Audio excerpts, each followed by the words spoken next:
নমস্কার বন্ধুরা, নীলিমাস কিচেনে সকলকে স্বাগত। আজ আমি আপনাদের সাথে শেয়ার করব সম্পূর্ণ নিরামিষভাবে দেশি মাশরুম কারি। আর দেশি মাশরুম খেতে ভীষণ টেস্টি হয়, আর মাশরুম আমাদের স্বাস্থ্যের পক্ষে ভীষণ উপকারী।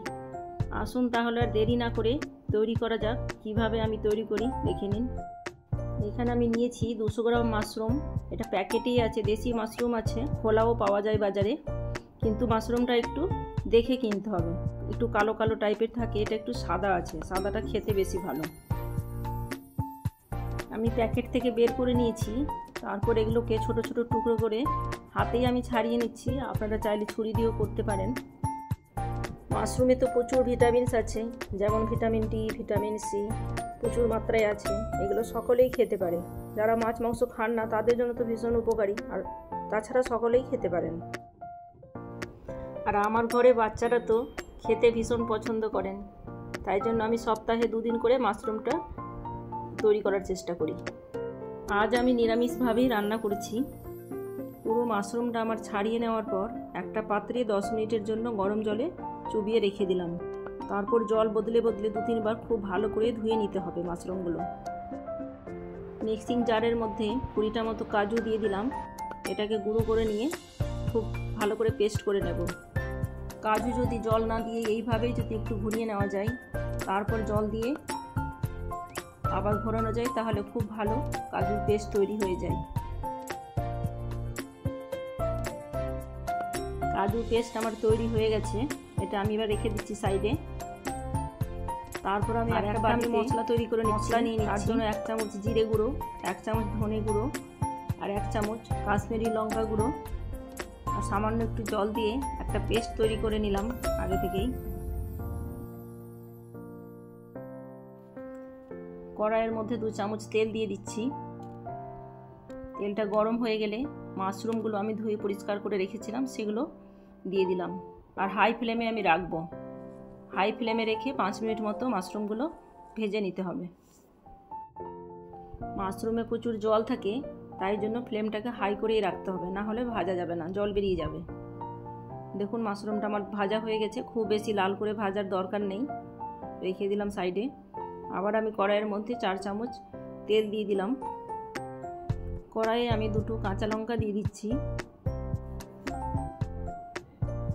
তারপর অল্প গোটা গরম মশলা দিয়ে দিলাম। তারপর 1/2 চামচ মতো জিরে দিয়ে দিচ্ছি। এই ফোড়নটা একটু ভালোভাবে ভেজে নেব।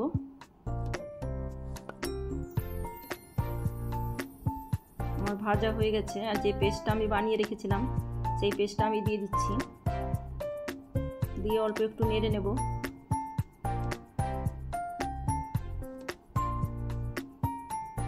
তারপর 1 চামচ আদা আমি গ্রেট করে রেখেছিলাম, আদাটা দিয়ে দিলাম। আদা দেওয়ার পর আমি 2-3 মিনিট মতো খুব ভালো করে মশলাটা ভেজে নেব। রান্নাটা আমি খুব কম তেলেই করার চেষ্টা করেছি, চাইলে আপনারা একটু বেশি তেলেও করতে পারেন। তারপর আমি 4 চামচ মতো টমেটো পিউরি দিয়ে দিলাম। এটা আমার বাড়িতেই তৈরি করা পিউরি ছিল। 1/2 চামচ হলুদ দিয়ে দিচ্ছি। তারপর মশলাটা 2 মিনিট ধরে খুব ভালোভাবে কষিয়ে নিতে হবে। মশলাটা আমার কষানো হয়ে গেছে। এবার আমি কাজুর পেস্টটা দিয়ে দিলাম। আর ইন্ডাকশানের ফ্লেমটা আমি এই সময় কমিয়ে রেখেছি, না হলে কাজু তলায় ধরে যেতে পারে। অল্প একটু জলও দিয়ে দেব তারপর কাজুতে। তারপর আমি খুব ভালোভাবে মশলাটা ভেজে নেব। যতক্ষণ তেল বেরিয়ে না আসছে ততক্ষণ আমি খুব ভালো করে ভেজে নিতে হবে।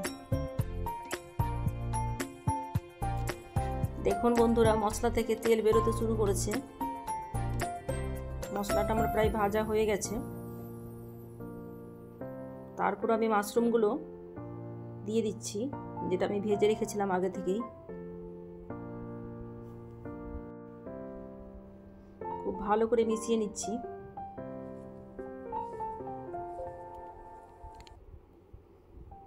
স্বাদ অনুযায়ী লবণ দিয়ে দিচ্ছি। তারপর খুব ভালো করে মিশিয়ে নিতে হবে।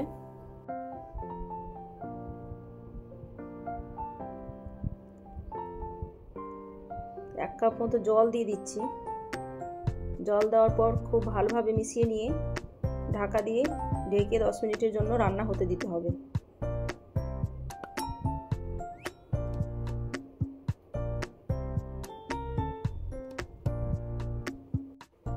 10 মিনিট আমি রান্না করে নিয়েছি আর গ্রেভিটাও আমার শুকিয়ে এসছে। আর কাসুরি মেথি আমি ছড়িয়ে দিলাম গুঁড়ো করে, আর খুব ভালোভাবে মিশিয়ে নিচ্ছি।